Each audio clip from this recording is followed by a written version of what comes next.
Hello and welcome, and thank you so much for being with us today. One of the things I love about hosting this podcast is the conversations I get to have with visionaries, thought leaders, people who are really making waves and being a part of the change that we're seeing in the world. And I have one of those individuals with us today. Yasmeen Turayhi is just such a delight, and I'm so excited to introduce you to her and to have this conversation with her. She is an entrepreneur, an award-winning filmmaker, a podcaster, and an intuition teacher. She also has a background in tech, and she loves connecting technology with humanity, with spirituality. She's the host of the Gateways to Awakening podcast, which I will be a guest on in just a couple of months. Stay tuned. And she's also the founder of the Inner Knowing School of Intuition. In today's conversation, we're going to talk about ways that you can access your intuition. We are going to talk about very specific practices that you can do to build intuition, to incorporate intuition into your work. And we're also going to talk about where the future of technology is headed. So this is a conversation that is full of brilliant insights and really practical takeaways. So please join me in welcoming Yasmeen Turayhi. Welcome, Yasmeen. It's so great to be with you today. Oh, thank you so much, Rachel. Likewise. Excellent. So I had the real privilege of watching your TED Talk. And if anybody, I'm going to just tell all my listeners, your TED Talk on intuition was so good. And I wanted to start our conversation because in that talk with this topic, because in that talk, you outlined some really specific ways to work with intuition. So I was wondering if you could talk a little bit about how you use intuition and how intuition has shaped your work. That's a great question. So I'll just kind of rewind and tell the audience that I started tracking intuition about 8 years ago when I kind of suddenly found out that I was clairaudient, which is one of the many extrasensory intuitive senses. And it really opened up my world because that time I didn't really understand that there could be things beyond the five senses. And so, Aristotle actually came up with the five senses: sight, hearing, touch, taste, and smell. But there are at least 21 known extrasensory intuitive senses. So clairaudience, which is the gift that I predominantly have, is connecting with non-local consciousness across space-time. So like getting information that is out of the space-time, continuum that you're in at this moment, and seeing things that are really helpful to the journey that you're on. So that kind of opened up this huge portal for me when these messages started to go through. I spent 2 years studying intuition medicine. And what I learned, like the kind of first basic principle of becoming very intuitive, is that most people are quite disassociated. They're completely disconnected from their bodies and truly not embodied, truly not able to even receive the wisdom that you would get in intuitive guidance. So the sort of first kind of cornerstone or first principle, I think, of becoming intuitive is to practice grounding and to practice becoming really present in your body and not going to the past, not going to the future, because then our energy leaks and we're not able to really perceive information from this non-local consciousness or wherever it comes from. So that's kind of the first key principle. I think a lot of people also confuse intuition for body trauma or projection. And so oftentimes people, oh, I had a hunch about this person, but then that was actually like trauma from the past repeating itself, or there was some memory of maybe intergenerational trauma that gets projected onto a person. So the thing about intuition, what I learned also is that it's knowledge beyond judgment. So it's the first flash of insight you get before you make any kind of logical assessment about a thing. So it's never usually judgmental. It's kind of like very neutral information that comes through, and then you get to filter it into however you want to use it. So I often say like truly intuitive people are actually quite non-judgmental, because in order to get intuitive insights, you have to be in a place of beyond judgment. Does that make sense? That makes a lot of sense. And so there's so many things that you talked about that I want to put a microscope to. And the first one, I think just looking at that, because I think a lot of people have that question of, how do I determine fear from intuition? And so I think you're speaking to that. And can you talk about that a little bit more, about the difference between trauma, body trauma, and intuition? Absolutely. So Fear is an interesting feeling, state, and emotion. Oftentimes, when we're in a state of fear, we just simply can't get intuitive insights because this is just my observation. I can't really prove it, but the way that I see energy move is that there has to be almost like a clear, relaxed Mhm. space within the body to be receptive enough to receive information. So when we're in a state of fear, we're very contracted, we're in a space of judgment, and we're sort of blocking that flow of energy, right? So usually when people say that I got this intuitive decision, but then they're in a fearful place, I'm just like, no, I don't know if that's truly fearful, right? Yeah, if it's truly intuitive, it's oftentimes, something that happened in the past or something that again is intergenerational. So that's kind of the difference is, are you in a space of neutrality, and can you, when you are in a space of even joy or neutrality, those are the times when sometimes if I really need help or guidance, I'll ask a question and wait for my world to meet me halfway to give me the answer. So that's another way that I would discern intuition versus fear or projection. And then, I think oftentimes when we sort of put a lot of judgment or condemnation towards a person, place, or thing, then that is not true intuition because that mind is truly a dual machine. We've got a right brain and a left brain. And so a wisdom teacher actually told me this. She's like, when you have information that comes through, even when you want to create something from the mind, because we have a right brain and a left brain, whatever we speak and create is going to have a dual nature, and that shadow side will inevitably play out. There's also kind of a lot of people that say intuition comes from the heart. And the Mhm. heart, when we create from that space of that coherence from the heart, that love from the heart, we create things that have a unity consciousness. So the dual side doesn't play out as much. So that's also a trick to connect with people on. So if they truly make a fear-based intuitive decision or judgment or idea, if they have like some kind of intuition, but they're in a fearful space, we oftentimes will move into the awareness of the heart because the heart is truly a truth detector in terms Right. of what's happening in our external reality, what feels good. The heart really is not a liar. It can't lie, right? So we know when we feel expansive. And Brenda Dunn, who was the head of research at the Princeton Engineering Anomalies Research Lab, she's no longer with us, unfortunately, but she spent 30 years studying intuition and found that when we get this information from the heart, there's a resonance and a quality to it that is very intuitive, as Mhm. opposed to ego, which is very contracted and sometimes dark, and then also has that condition of fear. And is this something, I mean, I know working with, I mean, being a psychic, working in this world so many years, I know the difference between the heart and the ego and how that feels in my body. And one of the things, that I teach and that I practice is actually that body awareness. So that kind of speaks to the grounding that you were talking about. Do you have any specific practices that you do or that you lead people to really tune into that heart and be able to ground into that awareness? So when I work with clients, I create heart and mind coherence meditations, Oh, which cool. really get people, yeah, into the awareness of their heart. But it's a guided exercise. We start with grounding, and then we do a lot of kind of awareness practices that bring people's awareness into the heart. But again, it's not enough just to do it once. The idea is that it's done on a daily basis until one can go into that feeling state quite quickly, trained to be embodied or to be in the heart awareness, because in many cases, we are creatures that are oftentimes taught to be in the mind. And so we oftentimes privilege the mind. We think the mind has all the answers. We try to make, sense of the world through our logical, 3D awareness, but there's so much information in the heart. So we do heart and mind coherence meditations, we do grounding exercises, and there's also a lot of stillness practices. So intuition often comes when we have a practice of quiet stillness, being in nature, having that Schumann resonance frequency with us. Wait, what's the Schumann resonance frequency? Yeah, so the Schumann resonance is the frequency that the earth hums at.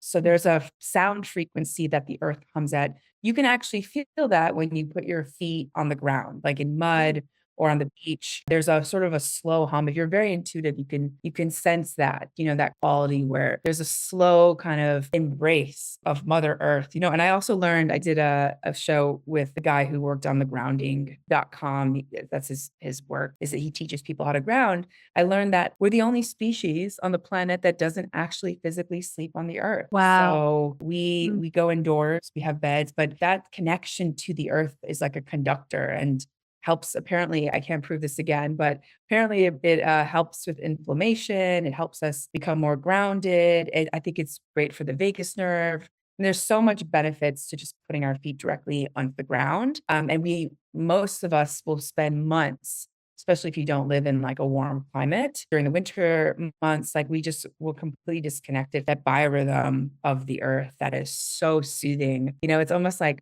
Mother Earth's heartbeat giving us Mhm. that safety and warmth. And so most bodies are not grounded, and it creates a sense of fear in the body as well. When we Mm. don't feel sick, we don't feel that protective sort of stance with the earth. We oftentimes people don't have a relationship with nature or with the earth, that we are actually part of this beautiful kind of collaboration with each other, that we're not this island living alone. So I think that's kind of how I start. But there's so many exercises and practices.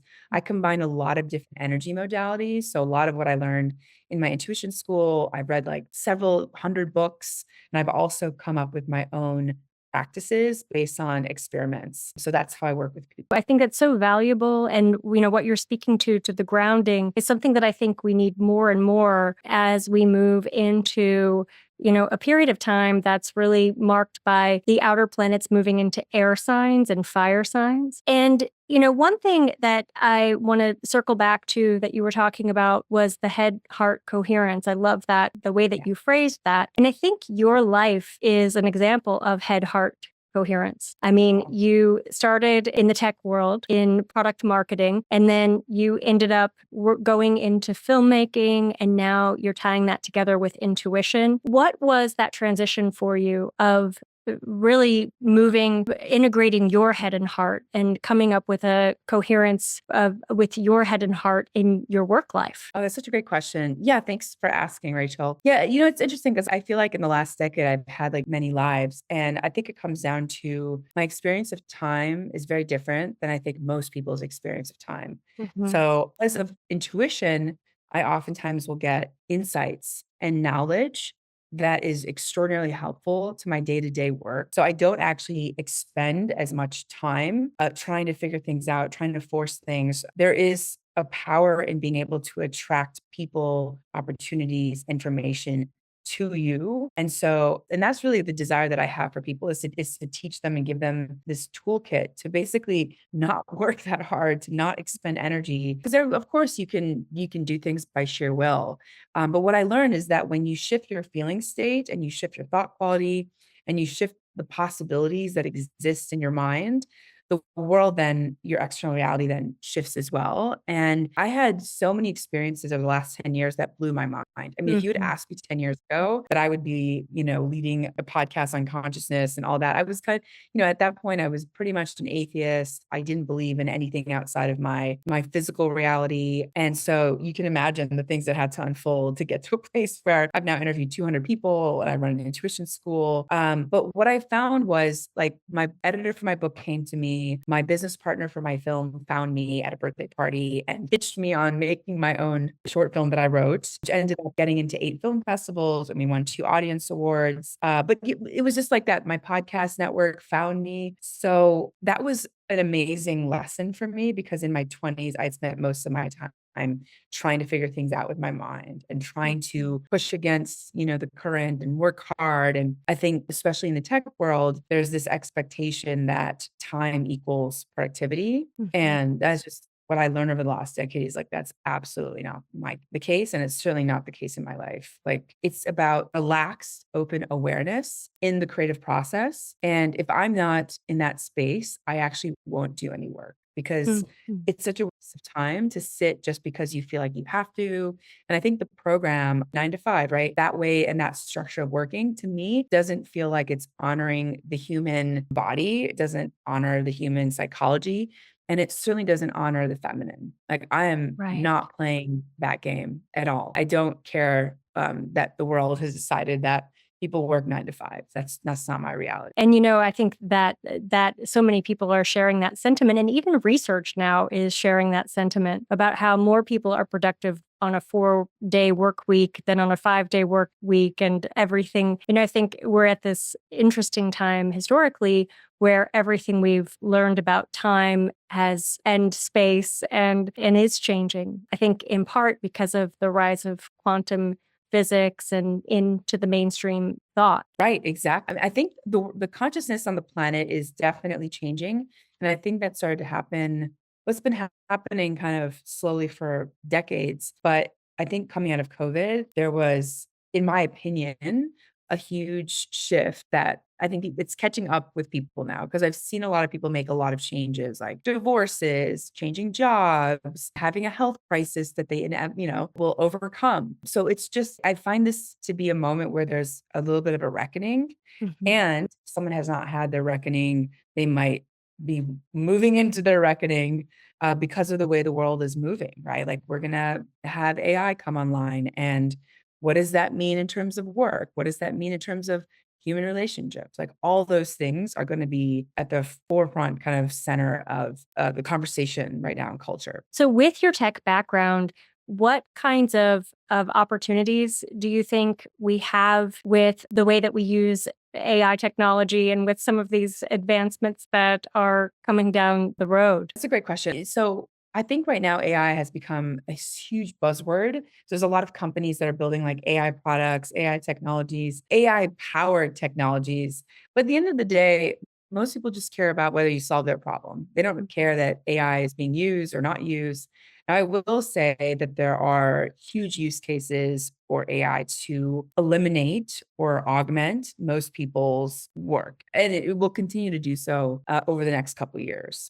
So I see very exciting news when it comes to like biotech, health tech. The way that we operate on people, I think is going to shift and change in a very positive direction. I think where it's going to take a hit, and what I've noticed already, especially since like social media, smartphones have come online, is human relationships.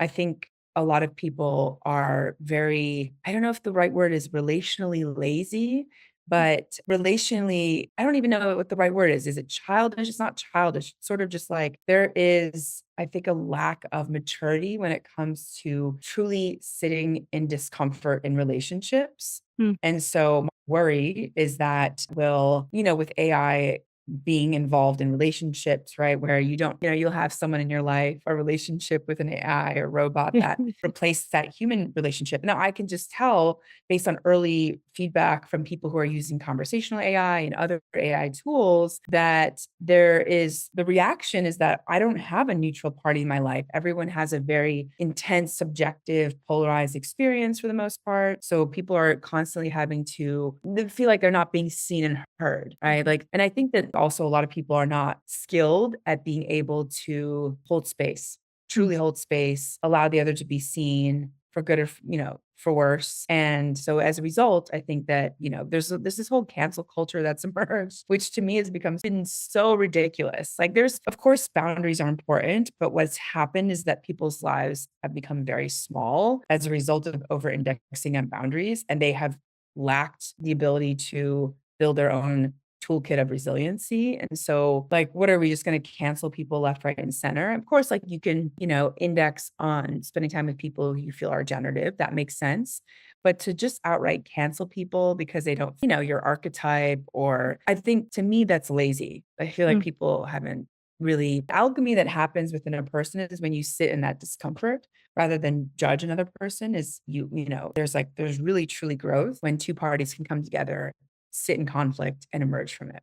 I agree with that. I mean, there's a lot of there. I mean, I think that one of the things that we talked about in the last episode was Neptune's emphasis or involvement right now in our astrological story and how we're being called to look at the truth in between my truth and your truth and to find the common ground. And so I'm hearing you say that, I mean, this is an interesting perspective because I'm hearing you say that AI actually offers that kind of opportunity for us to have a neutral party or like almost like an objective perspective. Did I hear that Yep. correctly? Yes, yes. And I think, what you're saying too is maybe AI can teach us to be better humans. Yes. Uh-huh. But the worry is that we're going to rely too heavily on that as an option and not bring it back to our human interactions, right? Because humans are messy. Like we're messy. We have have emotions, we have feelings. We're not perfect. And I think that there's like, especially in the spiritual community right now, it's so funny because I always tell people, I'm like, I have a podcast on consciousness, but I refuse to be called a spiritual person because I find that to be so anti-human. Like, I'm not Mm, a perfect person. No one is. And I think that when we subject someone to that level of idealization, they're inevitably going to fail. Right. mhm, So I'm just always like, I am not I like to, I can swear, I make bad decisions sometimes, and I'm right. And I'm very committed to helping people connect more deeply with themselves and to help elevate consciousness. But to just sort of pigeonhole a person into this like weird binary, philosophy is ridiculous. I'm like, well, like that's just so anti-human to me. Speaking of your show, I love your show and I love the conversations that you have. I find them to be really deep, really informative. What are some, just thinking about recent episodes, you don't have to go all the way back in your throughout the archives of the 200 episodes, but thinking about some of your recent episodes, what were some like really poignant takeaways or big aha moments that you had in some of those conversations? Oh my gosh, so many. I'm like, probably have to like look at my roster because I really just love all my guests and they're so Uh-huh. different. We'll talk about neuroscience and near-death experiences and the Enneagram. And, I would say actually a couple episodes that really stayed with me was, oh my gosh, what was her name? I think it was Samantha Harris. I could be wrong on her last name, but she wrote a book on wasn't regenerative agriculture. She used regenerative agriculture as a symbolism for regenerative businesses. So to me, I thought that was very fascinating. She created this framework to build a business that was truly regenerative, the way that we would look at the way we would regenerate soil, food, produce, right? So just really being mindful of the intentionality that we put into things, creating a system where we're not forgetting to water plants, right? We're not forgetting to water our business. We're not treating people like they're just kind of commercial neutral parties, right? Like that there's a true connection and collaboration and co-creation with another person. I'm definitely not doing it justice. So you'll have to check out the episode. No, So many people, but it sounds good. I know I can relate to all those concepts that you're talking about. she was great. I wish I could remember her book, but I just interviewed too many people. It's been once a week. And then I also this episode recently, but with Charles Eisenstein, who spoke about sacred commerce and like Mm, the gift economy and really bringing that back into culture. And just speaking about how like capitalism is a story, that is not working necessarily for the greater good. mm. So I was super interesting. I mean, there's just so many episodes like conscious capitalism, building conscious communities. Like, what is that like? As we're moving into this, I think, next era of being human, I think we're returning back to the tribe. Everyone's, as far at least what I've noticed, is people are trying to create these tribal communities. They want to hang out with their friends. They want to, be with their friends. I think that having a neutral family somewhere in the suburbs is not fulfilling long term for a lot of people, or it's just it seems like it's not truly working. I think people want to come be back in community. They want to have their friends close by and maybe co-parent with other children in the community. So I've been noticing that as like a pretty big trend coming online. So we'll see where that goes. That's so fascinating. I mean, but you're still doing like consulting with tech companies. And so you're really bridging these two worlds. Is that correct? Yes. It, And so very recently, there's been some overlap. But for the most part, the world of my intuition school and then the world of tech has been quite separate. But I do use intuition in my tech career. I wrote a couple books on how to commercialize your product. It was one of the first books on product marketing when I was in San Francisco. And it was mostly just a response to, I think some CEO came out and said something pretty awful about product marketers. And, I thought to myself, I don't think that the people in the world of tech or a lot of product managers or CEOs truly understand this role, which is so fundamental to building and launching and commercializing products. So I wrote one of the first books on the topic and it still does pretty well today. And so my commitment was just to help create some literature around this role.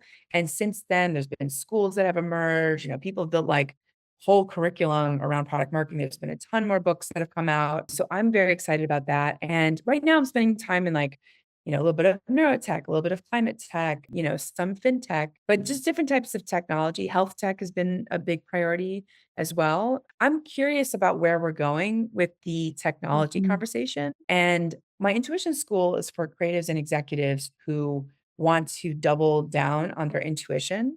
So that's a little bit more coaching. And it's a school where I teach people a 5-week program and a 3-month program. And I teach people the principles, how to work with their intuition. But I also work with them on launching something like a creative idea, because we only learn really through the creative process. It's Mhm. not enough to just know something, from a knowledge perspective. Like, people have to tangibly, take a risk, because through that process they transform. That's what I've noticed. Mhm. So there have been some overlap in that case with people in the tech world who are now wanting to do more intuitive work. In one case, was working with them in product marketing, and then, later working with them on intuition. But I think the gap is still there, but I really want to be a part of that conversation. I want to still understand, how people are building products. I also think there is so much progress in technology. I Mhm. think a lot of the world has a little bit of a negative stance towards tech.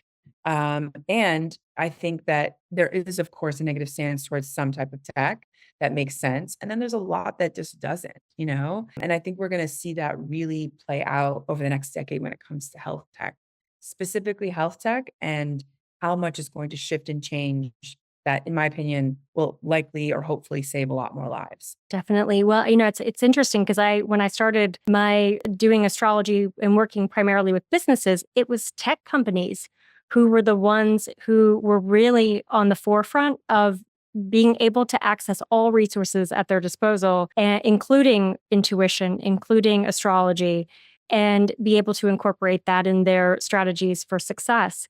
And so I think it's a really good marriage, tech and intuition. And Yeah. you specifically studied medical intuition. Is that right? Yes. Well, actually, I wanna say something to the point you Yeah. just made. I Yeah. I just spent a month in Egypt, and, for those who have not been to Egypt, Egypt has these advanced temples, which have most precise math embedded in the way that they built these temples, right? There's no way that, even in our current technology today, we could replicate those same structures, given the weight, given the math. We just don't have the technology today. So what does that say about the world, right? That this ancient civilization was more technologically advanced than we are so many thousands of years later. The interesting thing is the ancient Egyptians worked with nature when building structures. And especially since the Industrial Revolution, have worked against nature. And as a result, we're not as advanced as we think we are. And we're actually destroying ourselves in the process of creation. If we don't work with nature to build and create things, we are destroying ourselves. And I want to highlight that point, because I think it's something that a lot of people don't think about, that we think that we're in this like machine, and the earth is a living, breathing thing. It's so intertwined with the entire cosmos. And the other piece too is, I can't remember, I think it was David Hubble who said that the universe is expanding. So we're all kind of in an expanding universe. Right. So if we ourselves are not expanding our own consciousness with the expansion of the universe, we are actually contracting, and we're going against the flow of nature. So I think our own expansion is not something we have to take for granted, that we think we could just stay in a comfortable, steady life and do no inner work, not care about other people. That to me is a very interesting space that we're in, where people are like, only their goals are only about their own self-involvement. There's Yeah. no like, or being a steward towards anything outside of self or family. So yeah, so I think that we need to really work with nature and understand where nature is headed, because if we're not going to play in the realms of nature, we are going to self-destruct. Yeah. Do you think that's why biomimicry is such an emerging field right now in building and in technology and in overall, like pretty much any sector? Yes, yeah. No, I can't speak too much about biomimicry, because I'm not a subject matter expert in that field, but I am super impressed and happy with how many people are incorporating it now into their businesses, into their day-to-day life. And it's really taking a kind of a holistic, cosmic centric view of one's individual life in the greater context of, the universe, like, and especially the earth, where we're moving and what that means. Beautiful. So I want to go back, way back, if we rewind to the very beginning of our conversation. Okay. And you were talking about developing your clairaudient abilities. And so I was wondering if you could talk a little bit about your own personal process of realizing that you had these gifts, and how did you first start working with them? So I have been, I guess I was clairaudient for most of my life, but I didn't actually know what that meant. I just kind of felt like I was lucky. I would hear math answers. I was at the top of my class in high school. I went to business school in New York and, sometimes hear things. And I didn't, again, know what that meant because I didn't really believe in any of that stuff. Now, when I was living in San Francisco at the time, and I'd gone to Hawaii on like some kind of long vacation. And that was the first time where I started to get like really profound messages, which I won't go into the details of what happened, but essentially this message saved my life. It was that message that really shifted my perception about what is happening in this world where I can get information that helps or prevents me from experiencing really difficult moments. And in some case, the worst moment you could have in life, right? So that's what got me initially interested. I really actually thought I was losing my mind at one point. I was like, how is it possible that I'm hearing this information? And, and it's only very recently that I even started talking about this because I realized like a lot of people are not open to this kind of conversation. A lot of people are, there's like also a fine line between like mental health and out of the extrasensory world, right? Like sometimes you're like, well, is this person actually crazy? So I'm aware of all those things. I actually went to a number of doctors. They're like, nope, you're not schizophrenic. There's nothing wrong with you. You're totally normal. And at the same time, I think because I was still and still am very logical and actually very good at executing things, it like people really did trust me. They're like, well, you're obviously like in the world getting stuff done. And now you're hearing this information. What is that about? Right. As opposed to, I think some people who are just over in their spiritual world, maybe detached from being human or detached from the world of maybe work and being in community. So that was the initial kind of opening for me. I ended up studying intuition. I ended up studying with different masters and different modalities. I started also like learning about yogic philosophies. So it was a compilation of many things over a long stretch of time, maybe a decade, that really crystallized all of it for me. Because like what I also realize is just because you have intuition doesn't necessarily mean that you have to have that happen. Like for example, I don't believe that we have a destiny. I believe that we have highly predictable outcomes based on our own inner state of what we think and believe. So if you change your identity, you change your thoughts, then that predictive outcome will change inevitably. So that's so I spent a lot of years studying intuition. And then I would say the half of the other kind of decade, I started studying, well, I really, want to see how intention can change my life as well. So if you don't like what you see, you can change it. Don't believe all the psychics. Psychics are just predicting the highest predictable outcome if you do nothing and if you have just your default state, which I think most people don't do a lot of inner work, right? Like they're not really shifting their thoughts, they're not shifting their energy. And so it becomes kind of a self-fulfilling prophecy. Yeah, I've found that to be really true in my own work as a psychic, as a medium, that outcomes change, that nothing is set in stone. Right. Right. So on that note, this has been such an incredible conversation. I love every aspect of this. Everything from like just your background in tech, the opening,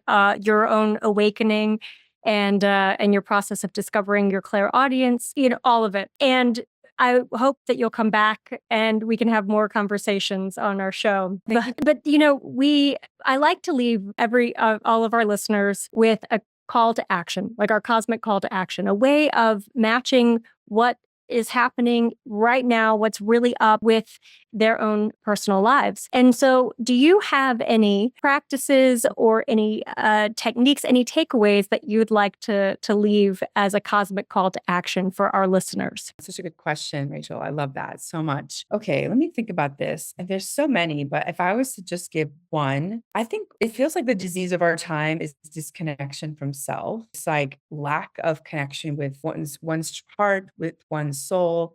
So I would try to do as many things as possible to connect with your heart on a day-to-day basis, especially if you're not used to it. So reading poetry or listening to beautiful music, but getting your energy into a feeling state of love. Like even if it's playing with your dog a lot more and carrying that feeling throughout the day.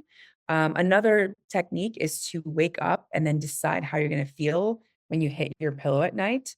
Like you get to decide so much of your own life. And I think we're in this space where people are sort of playing defense to like so much information, stimulus coming through. You really want to take advantage of this gift that you have, which is this lifetime, to put the images, the thoughts, the feeling states into the field as opposed to it being put onto you. And Mhm. that would be like my big takeaway for folks listening. I love that. Well, thank you so, so much. And please let everyone know where they can find you. And I'll also post your links in the show notes. So those will be there too. Thank you so much, Rachel. And thank you so much also for your graciousness, joy. Just it's so sweet to be interviewed by you. So I feel the same way. As I said at the very, very beginning of the show, I loved your interview that's going to be playing on Gateways to Awakening in just a couple of months. So thank you. Thank you very much. yes. Yes. So for folks who are listening to this, I also interviewed Rachel on Gateways to Awakening. So you can stay tuned for that episode. And then where you could find me is innerknowingschool.com is my intuition school. You can also check out the podcast, which is Gateways to Awakening. And it's on Apple, it's on Spotify. And I'm also on Instagram at the real Yasmeen, and it's YASMEEN and then T at the real Yasmeen T on Instagram if you want to stay updated on what I'm up to. Well, thank you, thank you, thank you. And I hope this is the first of other future conversations. Oh, thank you so much, Rachel. Thank you.